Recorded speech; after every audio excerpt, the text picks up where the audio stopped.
ఆంధ్రప్రదేశ్ రాష్ట్ర వ్యవసాయ mission director గా బాపట్ల జిల్లా అద్దంకి ఏఎంసీ మాజీ చైర్మన్ నాగినేని రామకృష్ణను ప్రభుత్వం నియమించింది. రాష్ట్ర ప్రభుత్వం 10 మందితో రాష్ట్ర వ్యవసాయ మిషన్ కార్యవర్గాన్ని ఏర్పాటు చేసింది. అందులో నాగినేని రామకృష్ణకు అవకాశం కల్పించింది. రామకృష్ణ తండ్రి నాగినేని వెంకయ్య అద్దంకి నియోజకవర్గం మొట్టమొదటి శాసనసభ్యులుగా పనిచేశారు.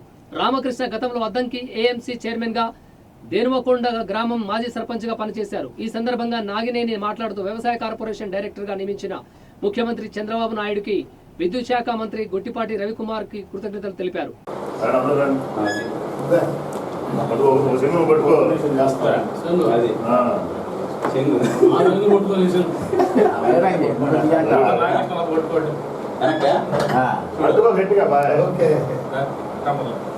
చూడండి అన్న ఒకసారి చేపెట్టు. అది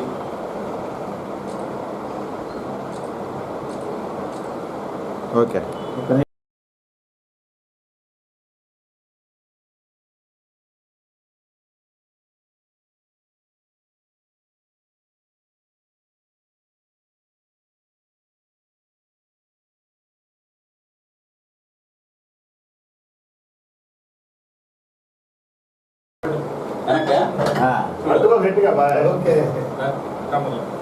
చూడండి అన్న ఒకసారి చేపెట్టు. అది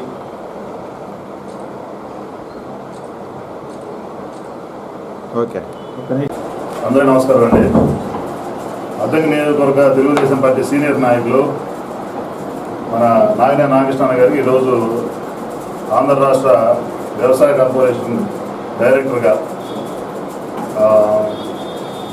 చంద్రబాబు నాయుడు గారు నియమించినందుకు కృతజ్ఞతలు తెలియజేస్తున్నాము. మన గొట్టిపాటి రవికుమార్ గారి సారథ్యంలో ఈ మన మారెడ్డి శ్రీనివాసరెడ్డి గారు దీనికి చైర్మన్గా ఈ కమిటీని అన్ని రకాల మంచి పనులకి అభివృద్ధిలో తీసుకొచ్చే విధంగా రామకృష్ణ పనిచేస్తారని చెప్పి కోరుకుంటా ఉన్నాం. ఆయనకి మా కృతజ్ఞతలు తెలియజేస్తాం. ఆంధ్రప్రదేశ్ వ్యవసాయ మిషన్ కార్పొరేషన్ డైరెక్టర్గా నియమించినందుకు రాష్ట్ర ప్రభుత్వానికి, మన విద్యుత్ శాఖ మంత్రి వర్యులు గౌరవనీయులు శ్రీ గొట్టిపాటి రవికుమార్ గారికి కృతజ్ఞత తెలియపరుచుకుంటున్నాను. మొదటి నుంచి కూడా ఏదైనా ఒక బాధ్యత అప్పచెప్పినప్పుడు దాన్ని పట్టుదలతోటి, ఒక నిబద్ధతతోటి పనిచేయటం నాకున్న అలవాటు. చీరాల విఆర్ఎస్ అండ్ వైరన్ కాలేజీలో నేను ప్రోగ్రెసివ్ స్టూడెంట్ ఫ్రంట్ తరఫున, పిఎస్ఎఫ్ తరఫున స్టూడెంట్స్ యూనియన్ ప్రెసిడెంట్గా చేసినప్పుడు అనేక కార్యక్రమాల కాలేజీలో చేయటం జరిగింది. అలాగనే దేనుకొండ గ్రామ సర్పంచ్గా అనేక కార్యక్రమాలు చేయటం జరిగింది. అలాగనే మండల పార్టీ అధ్యక్షుడిగా మన అద్దంకిలో అనేక ధర్నాలు, ర్యాలీలు, మీటింగులు, పాదయాత్రలు, సైకిల్ యాత్రలు చేయటం జరిగింది.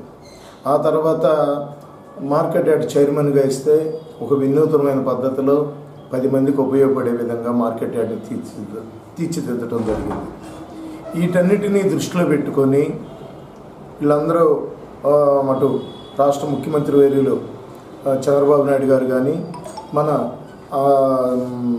విద్యుత్ శాఖ మంత్రి వర్యులు గౌరవనీయులు గొట్టిపాటి రవికుమార్ గారు కానీ, ఇవన్నీ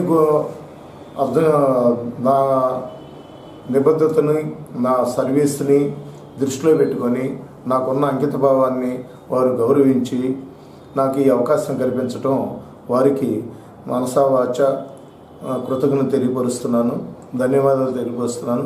వారి నమ్మకాన్ని ఒమ్ము చేయకుండా ఈ అవకాశాన్ని సద్వినియోగం చేసుకొని దీనికి ఉన్న విధి విధానాలు మనం ఎంతవరకు దీన్ని చేయగలనో అంతవరకు న్యాయం చేయడానికి, ఈ పదవికి న్యాయం చేయడానికి పార్టీకి, నాయకులకి నష్టం రాకుండా ఇక అన్ని కార్యకలాపాలు చేయడానికి నేను సిద్ధంగా ఉన్నాను, చేస్తానని చెప్పి ఈ సందర్భంగా ప్రమాణం చేస్తున్నాను.